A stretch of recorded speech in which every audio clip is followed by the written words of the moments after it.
When it comes to building materials, especially for workshop builds, my favorite by far has to be Formply. It's a wonderfully versatile material that has a number of unique and useful properties. After the loft bed build, my daughter needed a new bookshelf, and looking at the costs of the materials that this would take to build it exclusively out of a hardwood, I decided to see if Formply might be a viable yet still attractive alternative. So in this video, I set out to answer the question, can you use Formply in furniture? And more importantly, can it look good?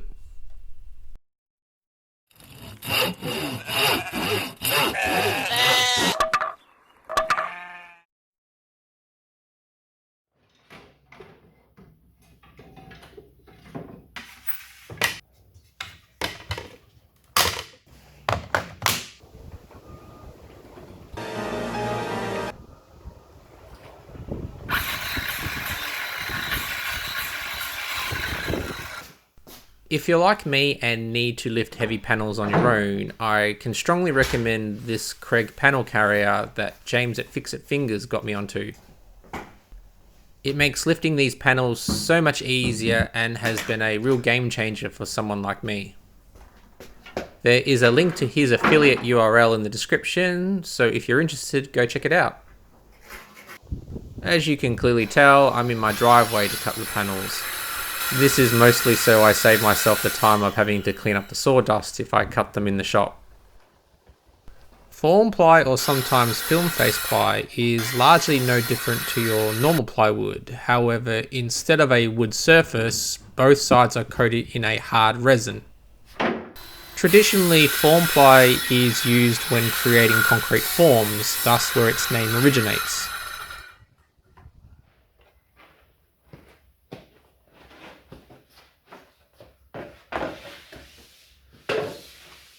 Right, so we've got our lengths cut. We're back in the workshop now, and you'll notice that there's all of this stuff, paint on the Formply. So it's actually what they prime the edges with, just to protect it, to give it some extra protection. And so you think, oh no, my Formply is ruined. But the great thing about Formply, and why we use it in workbenches and things where it comes in contact with adhesive, is pretty much nothing sticks to it. So you can just take a normal putty knife and without any real pressure,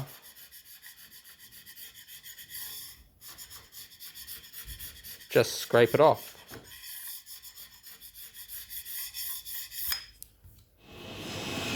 My circular saw has a pretty aggressive blade on it, so I just want to clean up those edges over on the table saw.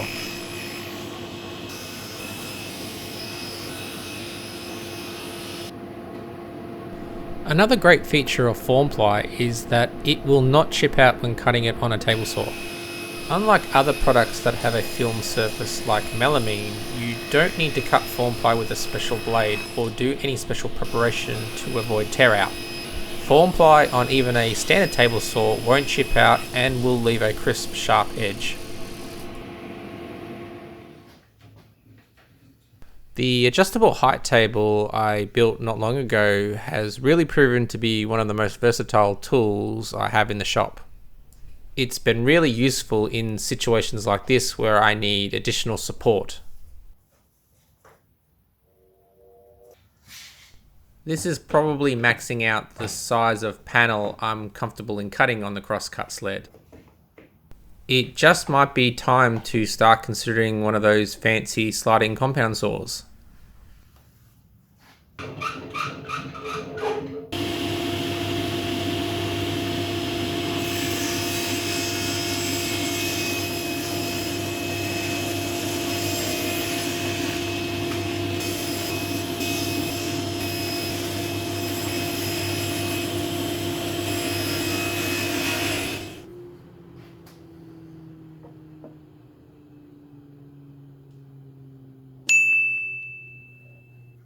Okay, so we have our panels now. I've cut them and labeled them. So those are all cut to final length and size.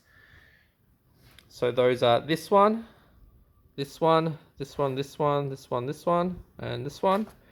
We won't cut the ones that go vertically just yet. We'll do those as we go along because it's probably better to fit those inside dados as they go.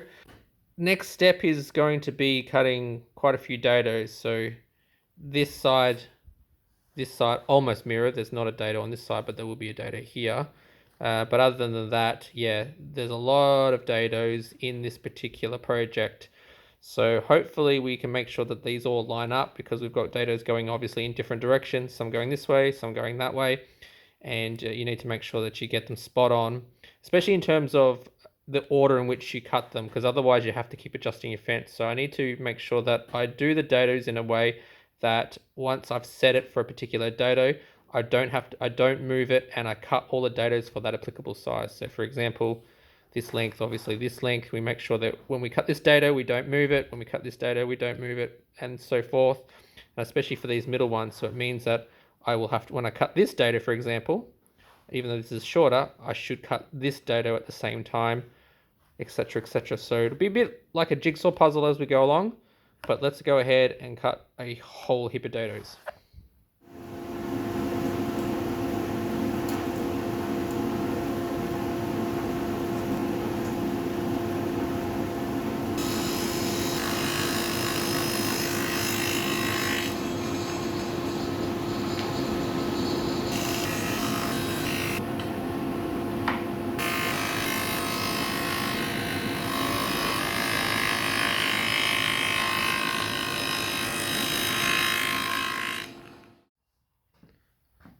Right, so I'm doing a quick double check and triple checking to make sure that I've got the dados in the right spots. And so far, I've screwed up one. So it's not that I put it in the wrong spot, it's that I put one where one it didn't need to be at all. So I've got the sides here where there's dados all the way up here, and I forgot that this little rectangle, there's not a dado on this side. Wasn't going to have the shelf go all the way to here, so I've cut this dado here and I just didn't need it. So I'm going to have to make good on that one later on. So no big deal, I guess. I might make some sort of floating shelfy thing come out of it, but it's not supposed to be there. It was supposed to be empty. So that's okay. We'll leave that as is and we'll fix that at another time. But other than that, the other measurements are okay. This Formply's got a bit of a bow in it, but once we put some of the the vertical pieces in, should pull everything back into square. So this is the last dado to cut, and then it will be cutting the panels that go this way.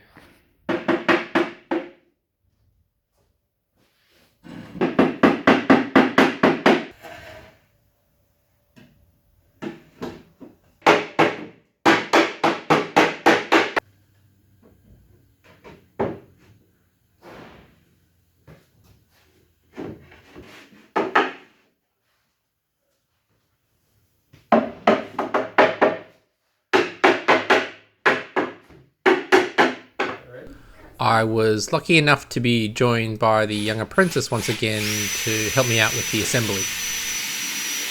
To assemble the bookshelf, we'll keep things nice and simple by using glue and screws.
Have we got many screws left, Emily? Kind of. Not many left? Kind of. Will we need to order some more? Yeah. Well, that's a good opportunity to plug today's sponsor, DMS Fasteners. Over the last few months, with all the projects I've had on the go, I've been churning through screws and bolts like they're going out of fashion. Living in a regional location, the options for sourcing bolts and screws locally are rather scarce, which is why I'm really glad I discovered DMS Fasteners. Locally owned and operating out of Melbourne, Australia, DMS offers a massive selection of screws, bolts, nuts, and more. Their easy-to-use website makes ordering a breeze, and with free express shipping regardless of order size, you can get resupplied in no time. Head on over to dmsfasteners.com.au and use the checkout code in the description below for 10% off your order. Thanks again to Damien and the team over at DMS Fasteners for supporting Aussie makers.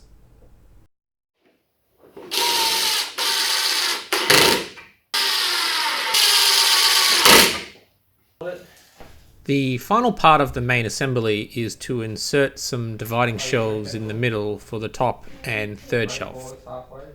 Originally I had planned to use DADOs here, but given the location it was going to be difficult to cut DADOs here, and so I made the decision to just custom cut these and fit them directly. Every now and then the young apprentice asks me some of life's important questions. What's an Allen key? What's an Allen? What's an Allen key? It opens a door. What? It opens a door at Alan's house.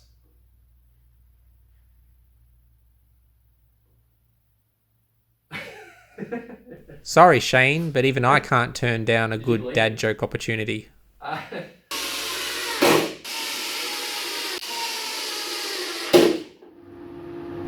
To cover the edge of the Formply, I'm going to use strips of timber that are left over from the loft bed build.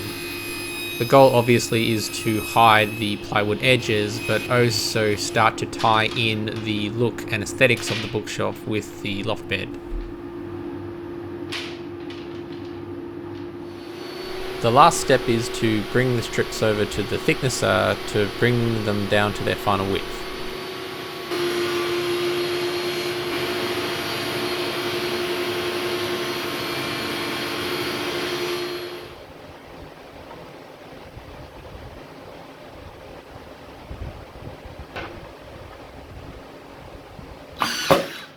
Nothing too fancy here, I'm just going to use some glue and a few brad nails to attach the trim, and then I'll come back later on with some wood filler and some sanding to hide these holes.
Right, so I think we've now finished the next phase, which is, I guess you can technically call it edge banding. It is edge banding.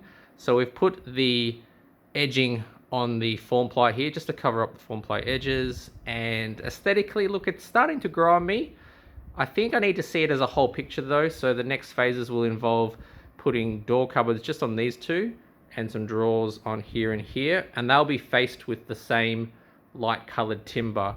So I think with the contrasting dark and the contrasting light, I think it will look okay. So in regards to the edge banding, I did make a little rookie mistake, which is that I did start at the top here, and then I went all the way to the right with a strip, which is fine, but then I did the same thing on the second shelf, going straight across.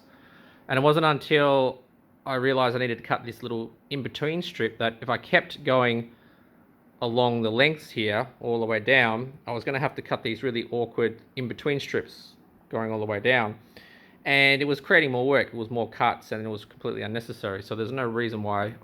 Well, what I should have done is obviously go from the top straight to the bottom, and I did do that once I hit the third shelf, or the second shelf I should say.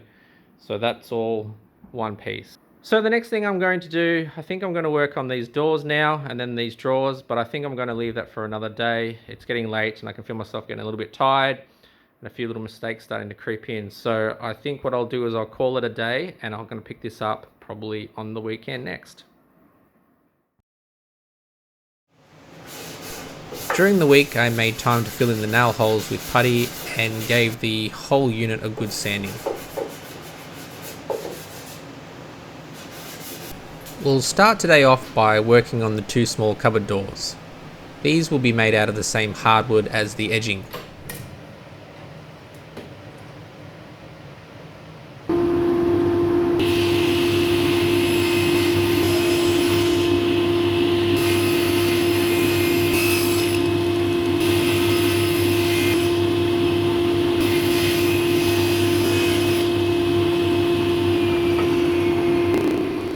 The doors are too thick, so a trip over to the thicknesser is required to bring them down to about 20mm. A handy tip to avoid planer snipe is to feed some sacrificial pieces through the planer at the start and finish of each pass. This ensures any snipe occurring will be on the sacrificial pieces and not on your work pieces. To install the hinges, I'm once again going to use my KREG concealed pocket hole jig. You can of course freehand these, but with the KREG jig it does make alignment super easy, and it's certainly worth the investment if you're going to cut quite a few of these.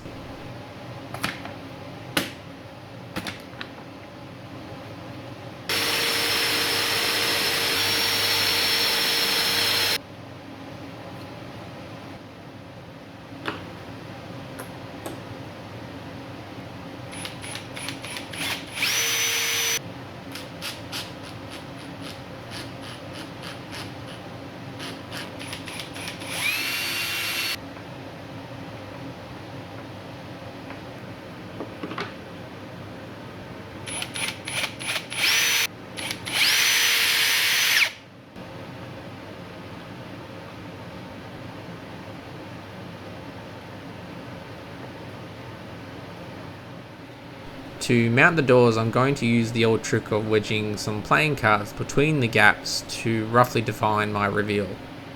It doesn't have to be perfect at this stage, as we'll be able to use the built-in adjustments of the hinges themselves to get it right later on.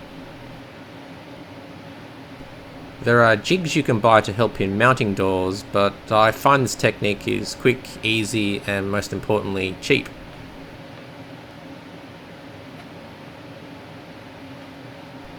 Once that's done, we can then use a punch to locate where the hinge plate has to be mounted.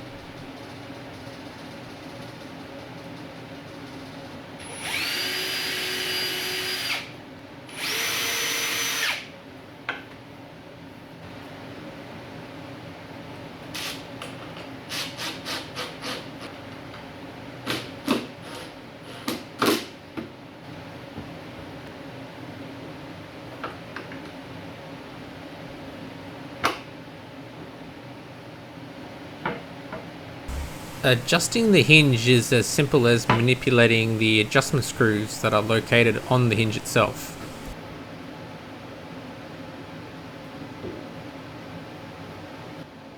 Once I was happy with the adjustments, I added the last screws to the mounting brackets.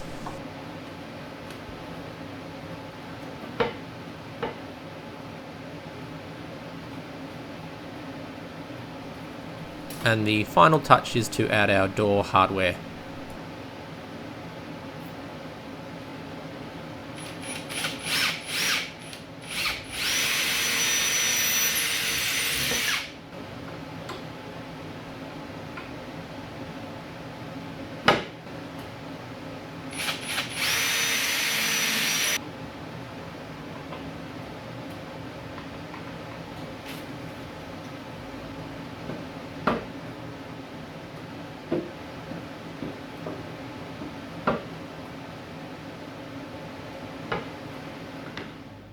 For the drawers, I'm going to be using Formply as well. The construction of these drawers is going to be a little bit different to what you've seen me do before, as I'll do this with pocket holes rather than rebates. A handy trick when it comes to measuring for your drawers when using this type of technique is to line up both drawer slides along with two scrap pieces that represent the thickness of your drawers. The leftover gap will represent the width piece that you'll need to cut for your drawer.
When using pocket holes to construct drawers, we want those pocket holes to be on the face of the drawer. The reason for this is that they will be hidden once we put on the drawer front, and since the pocket holes at the back are behind the drawer, we'll never see those either. And this leads to a pretty clean looking drawer.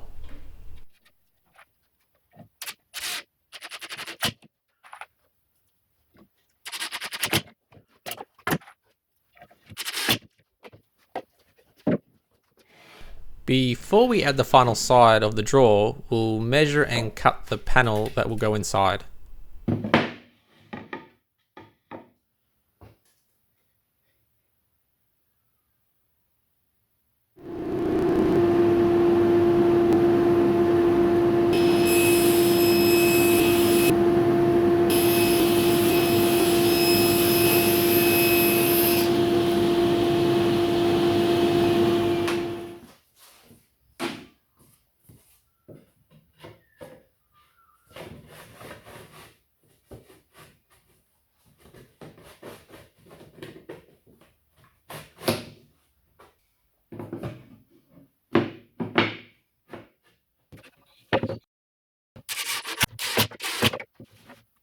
For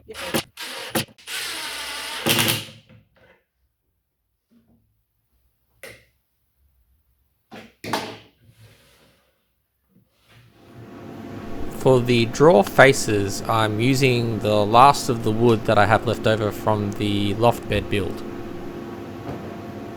I don't unfortunately have enough stock here to do all 4 drawers without resawing, so I'll cut them to rough length on the table saw here. Then over at the bandsaw I will cut these in half.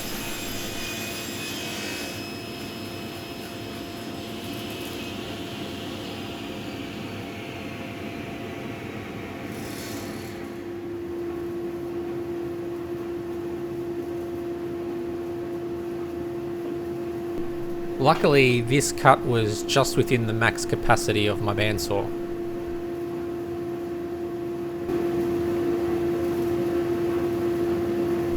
Definitely on my to-do list is to make a bigger fence to support these type of cuts.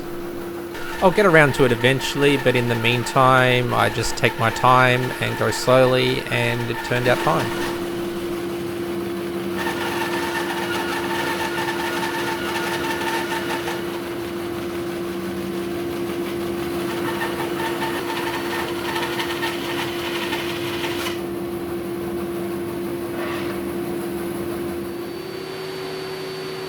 And of course the final step is to pass them through the thicknesser to flatten out the bandsaw cut side.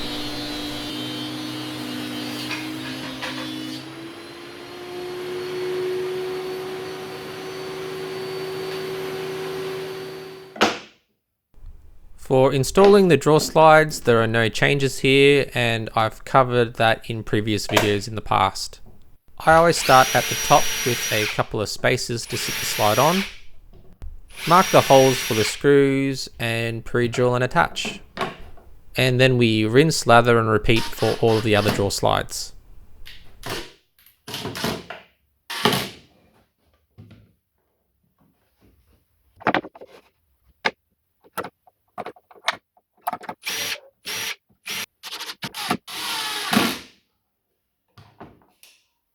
To install the drawers themselves, it's just a simple case of using a couple of spaces on the bottom for the drawer to sit on. Then we pull out the drawer slides and attach. Nice and simple.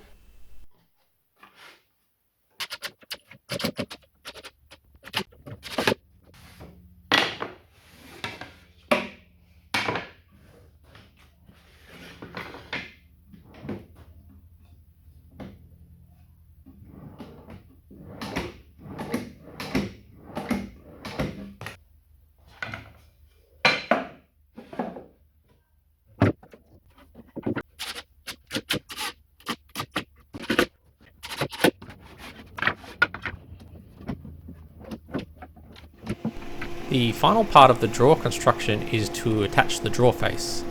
Because I've had to resaw these from thicker material, the drawer faces themselves are now too thin to be able to effectively hold a screw from the inside of the drawer. So in this scenario, I'm simply going to use some brad nails from the outside. I'll putty those up and sand them back to hide them later on.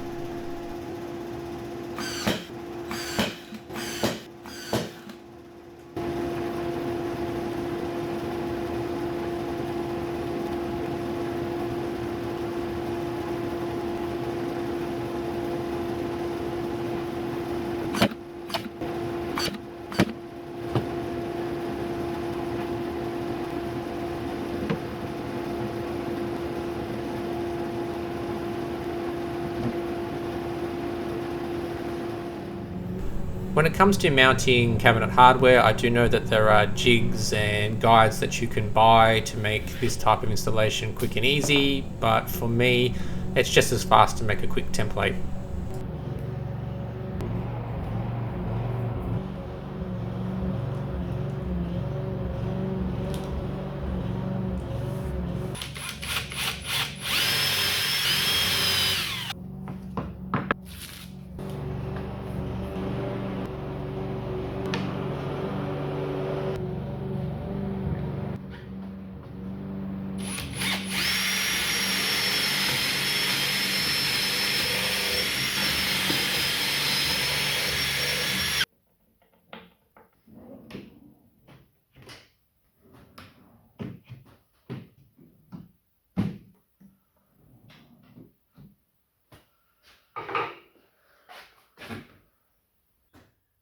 It's amazing what a little bit of hardware will do in terms of the look and feel. If you'd asked me a week and a half ago how I felt about the project, I was kind of 50-50 that I thought it would look good. Certainly I knew it was going to be functional, whether or not I liked it aesthetically. But certainly the hardwood fascia trim, the black hardware, actually does really tie in quite nicely. So yeah, I would put this in the house, where I'm going to put it in my house, obviously. But would I make other furniture with Formply? I think I would. Certainly bookcases and those kind of things, maybe even desks, could look pretty good in this. So could be an adventure in the future into exploring other options. In regards to finishing, there's still obviously final finish to apply, but I have also added the backing panels here. So these cabinets, or these cabinet components, or these cubbies, all have their backing now. So I'm really happy with the drawers as well. The drawers have a nice contrast to each other. So the black Formply with the light hardwood at the front with the black hardware. I think this looks really good. So overall, pretty happy. And I guess the next thing to do is to chuck some finish on it and move it inside. So let's go ahead and do that.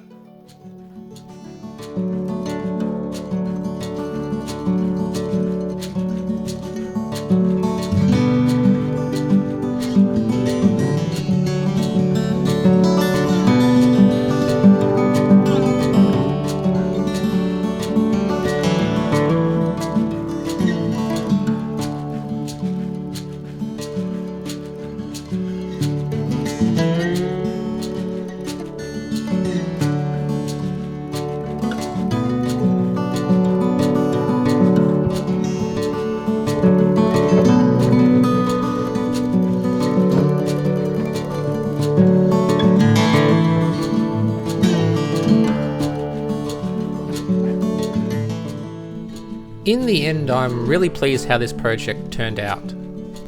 Formply really isn't your usual furniture building material, but I reckon used in the right way, it can look great. What do you think?